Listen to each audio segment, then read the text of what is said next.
Hello दोस्तों, अस्सलाम वालेकुम। वेलकम है, स्वागतम है आपका अपने ही चैनल अमन एकेडमी पर।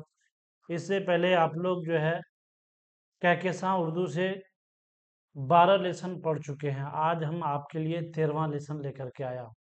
जो आपके बीपीएससी या आपके बीपीएससी एग्जाम की तैयारी कोई कर रहे हैं या स्टेट की तैयारी कर रहे हैं, उसके लिए तो ये अहम है ही, लेकिन क्लास 12th वालों के लिए स्पेशली ये क्लास है।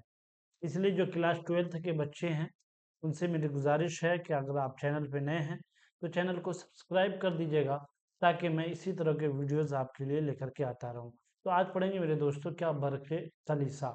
ये किन की लिखी हुई है? अकबर इलाहाबादी की। तो अकबर इलाहाबादी और बरके कलीसा के बारे में हम सिर्फ 10 मिनट के अंदर इन चार चीज़ों को जान लेंगे।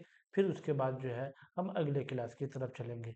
चलिए देखते हैं क्या है बरके कलीसा और अकबर इलाहाबादी।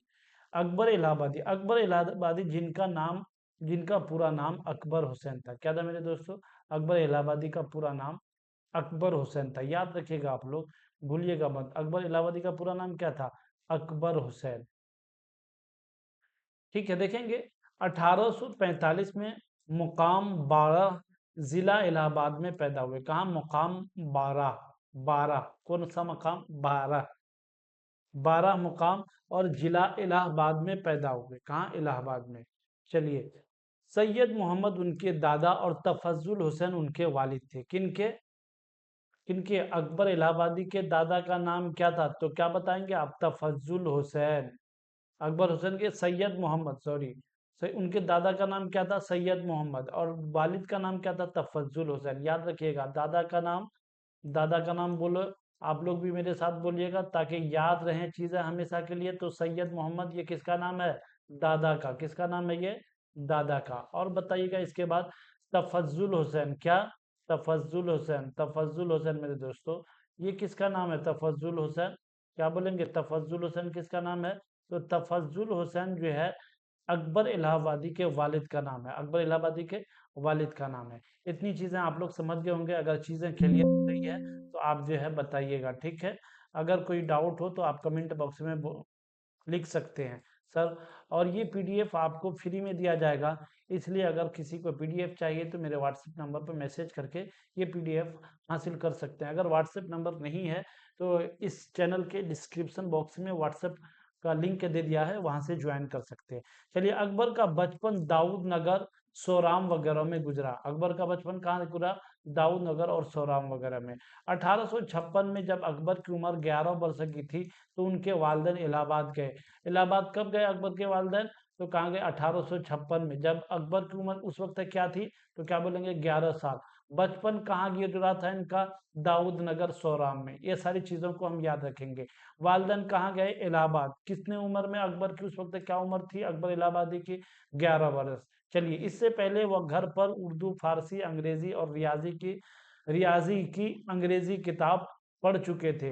इससे पहले वो घर पर उर्दू, फारसी और अंग्रेजी, रियाजी, ये सारी किताबें वो क्या कर चुके थे? पढ़ चुके थे। गदर के बाद माली हालत अच्छी नहीं रहने की वजह से तालीम जारी नहीं रख सके। कौन? अकबर इलाहाबादी। कौन? तालीम जारी नहीं रख सकते, तो क्या बोलेंगे? अकबर इलाहाबादी जो है गदर के बाद अपनी तालीम जारी नहीं रख सके। ठीक है, इतनी चीजें हम समझ गए होंगे। अगर कोई भी डाउट और कंफ्यूजन हो तो आप बता सकते हैं। अकबर इलाहाबादी गदर के बाद अपनी तालीम जारी नहीं रख सके। उसके बाद कई जगह मुलाजमत करने के बाद आपने आखिर में वकालत का इम्तिहान पास किया। कौन? जो है अकबर इलाहाबादी। और आप अदालत में जज और मुसन्निफ भी रहे। जज और मुंसिफ भी रहे। मुसन्निफ नहीं बोलेंगे, मुंसिफ रहे बोलेंगे। मुंसिफ का क्या मतलब है? जिसको हम जो है इंसाफ करने वाला बोलते हैं। इंसाफ करने वाले को क्या कहते हैं? मुंसिफ। तो वो अदालत में क्या रहे? जज रहे। यानी जज किसे कहेंगे भाई? इंसाफ करने वाले को। तो जो है अदालत के अंदर अकबर इलाहाबादी जज भी रहे। ठीक है। चलिए, 1898 में उन्हें खान बहादुर के खिताब से नवाजा गया। किनको? अकबर इलाहाबादी को। कब नवाजा गया? 1898 में किस खिताब से नवाजा गया?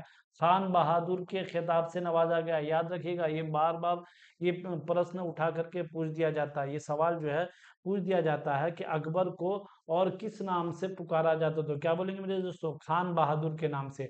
रिटायरमेंट के बाद अकबर की जिंदगी परेशानियों में बसर हुई। रिटायरमेंट के बाद अकबर की जिंदगी किस में बसर हुई, परेशानियों में। 1910 ईस्वी में बीवी का और 1913 में बेटे की जुदाई का गम पहाड़ बनकर उन पर टूट पड़ा। यानी 1910 में अकबर की बीवी का इंतकाल हो गया। कब, 1910 ईस्वी में।